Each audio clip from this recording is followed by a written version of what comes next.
Hello, fellow snappers. So, Marvel Snap's newest card is Namorita, which is a 3/5 with the following ability. When you draw a card, give it -1 cost if this is your only card here. So, like the other Atlanteans, she seems to work best by herself. It's sort of like a reverse ramp, where instead of getting 1 extra energy each turn, you're just getting an extra cost reduction. And while a lot of people were thinking Surfer deck for Namorita, first thing that came to my mind was Atlanteans. And y'all know how I like theme decks, so this seemed like the perfect time to try to put together an Atlantis Attacks deck with some other cards that worked best when they were left alone in the lane. So this deck is more than an Atlantis deck though. It's also very much a Man Spider deck. So we fall back to that play line when the Atlanteans aren't able to do their stuff. So I also threw in Triton, the new card from the limited time game mode Grand Arena. Now Triton, who's also water themed, he's an Inhuman though. This card is okay. It's not that great, so if you don't have it or don't get it, don't worry.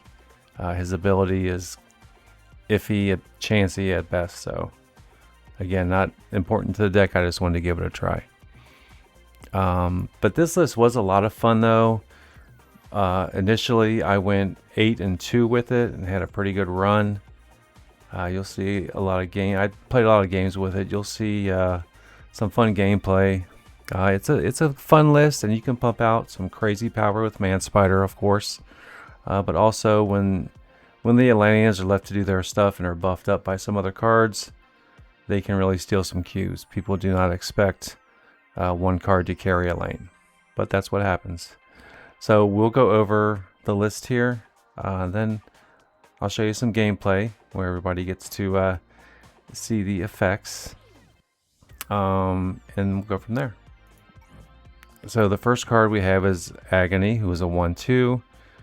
After you play a card here, this card will merge into it.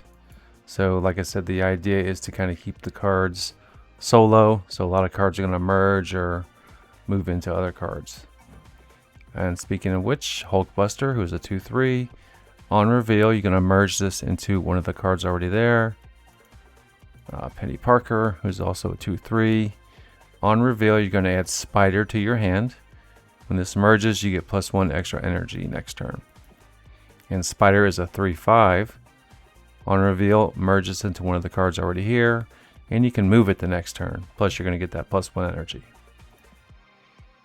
And then, like I said, we have Triton, who's a 3/4. On reveal, give the last character each player played last turn +3 power. This can be good for like at the end of the game power spike. You just have to make sure that the buff you're getting is going to be better than the buff you're giving your opponent. And then of course Namorita, we went over her abilities. She worked actually pretty well. I was pleasantly surprised. A lot better than I thought, because when you read it, it doesn't look that good. But when you see it in action, it really does some pretty good cost value there. And then we got Luna Snow, 3/6. On reveal, you're going to add an ice cube to each side of the location. The ice cube is a 1/0 and will give you +1 energy at the start of next turn. Once you fill up the lane, it gets destroyed. Then we got the Absorbing Man, 4/5. On reveal, if the last card you played here has an on reveal ability, copy as text if able.